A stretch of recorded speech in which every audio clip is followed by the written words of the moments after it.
So yesterday I was at a gathering, and there was a woman there, and she was speaking about what was going on in her job, or what happened on her job earlier this year.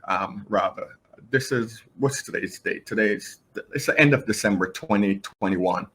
So she said they mandated that she had to get, the GBD jab, and she was totally against it. And as a matter of fact, she stood out and she fought against it, and she became the voice for her coworkers. And the mandate was by September 15th, she had to get that or be fired. So sometime in early September, the CEO of the company actually came to the job to see her, and he said, "Do you know who I am?" And she's like, "Yeah, I know who you are. Do you know who I am?" And anyway, long story short, he told her if she didn't get this thing, she would be terminated. So she said she held out and fought very strongly until September 14th because she had to get it by the 15th. And then on the 14th, she went and got it because she did not have a choice. Here's the thing. There's always a choice. But the thing with us as human beings is whenever we have to make a decision that we don't want to make or we find difficult, we say we don't have a choice. And I'll break it down to you. If you have someone that walk up and let's say they're a robber or a gunman rob, and they have a gun and they stick the gun to your head and they say, "Listen, give me all your possessions." The average person is going to give up all their possession because chances are they believe they don't have a choice. However, that robber is going to run into one person who is trained for a situation like this, who is prepared mentally for a situation like this. And chances are he's going to disarm that robber and might hurt him because the second person knew he had a choice. He knew there's always a choice, but because he's mentally prepared and he's done the training, he's not concerned with the consequence. He knows he can handle himself in this situation. But most people, when they have to make a decision and it's a difficult decision, they make the easier decision and then say, "Well, I didn't have a choice because, I can't afford to lose my job." And I remember back when I was like maybe a teenager, my mom would come home and complain about the head nurse on her floor, on her charge floor. And I would say, "Mom, if you're so upset, why don't you just quit?" And she said, "Kirk, not everybody's as irresponsible as you." And I thought, well, if you're unhappy, finding something that makes you happy, how is that irresponsible? I didn't get it. Anyway, life is a funny way of showing you the lessons. So at 24, I'm working at Siemens Furniture on Route 18 in, I think, East Brunswick or New Brunswick, one of the Brunswick in New Jersey.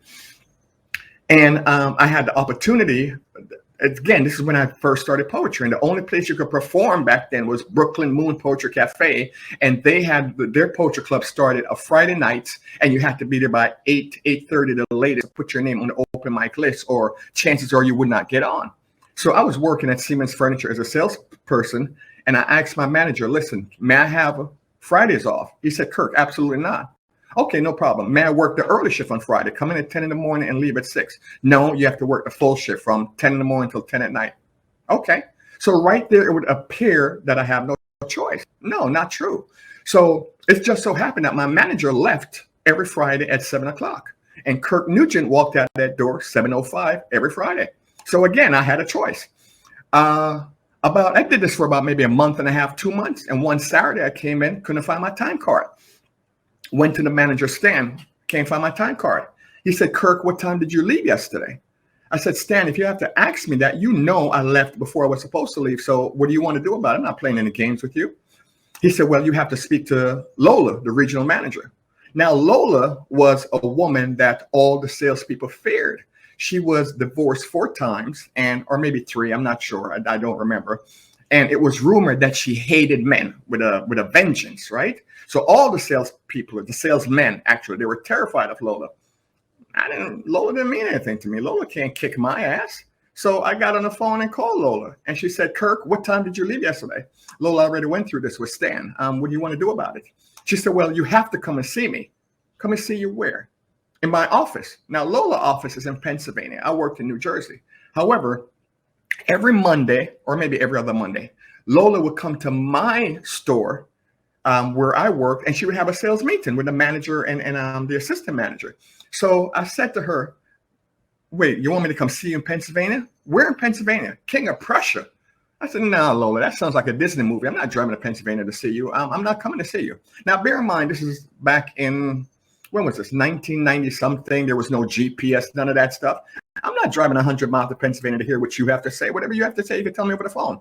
So she said, Kirk, you have to come and see me. Again, she's telling me I don't have a choice. You have to come and see me. Lola, I'm not coming to see you. Kirk, either you come see me or else. The fear factor. Now she says or else, and the average person is going to go to their greatest fear. That, oh my God, I don't know what or else is, so let me go see Lola. I said, Lola, I'm not coming to see you. Whatever or else is, you might as well move on to that. Click, and I hung up on her. Long story short, I never even got fired. She respected the fact that I stood up and like, no, I'm not doing that. So they suspended me for a while, and I went back to the job. The point that I'm making is, no matter what comes down the path, you have a choice. But chances are, if you're unprepared to deal with a difficult choice, you're going to make the easier choice or the more convenient choice and say you didn't have a choice. I'm not even talking about what's going on right now. I'm talking about life in general. There's always a choice to be made to lead you towards your destiny. So many people have told me before, Kirk, you need to go back and get a job. You need to do this. You need to do that, and try to move me off my path. My choice, regardless of what life came down the path, was I'm staying on this path. So once you make a decision that no matter what happens, I don't care what life does, this is what I'm doing. Life yields to your choices. And going back to what I was talking before, I think it was Southwest Airline. I don't remember. They did the exact same thing. Well, we have a mandate, and if you don't do what we tell you to do, then everybody's losing their job. The majority of the people working there realized they had a choice, and they stood up and said, I'm not doing what you tell us to do. That week, Southwest lost $700 million.